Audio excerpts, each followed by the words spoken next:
anyone who follows this religion wholeheartedly and acts upon this religion wholeheartedly and ponders over the legislations of this religion, wallahi, you will realize that this deen is, as Allah said, وَتَمَّتْ كَلِمَةُ رَبِّكَ صِدْقًا وَعَدْلًا. There's nothing like this religion. So when somebody tries to come to you and says to you, but your religion says this, and your religion says this, we'll say to them, you can headbutt a mountain.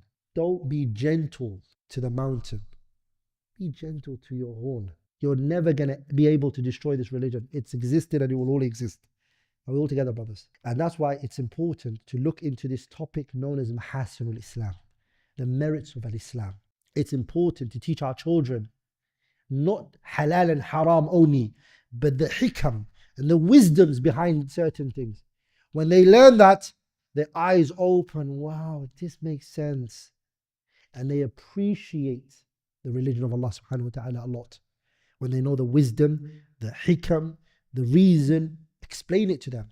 As parents, that's what you should do. Because every single thing Allah legislated, there's a wisdom behind it. Whether we know it or not, but there is. I'm going to stop there, inshallah ta'ala. Anything I've said that was wrong or incorrect is from me and shaitan, and Allah and His Messenger are both free from it. Subhanakallahumma wa bihamdik ashhadu an la ilaha illa anta astaghfiruka wa atubu ilayk.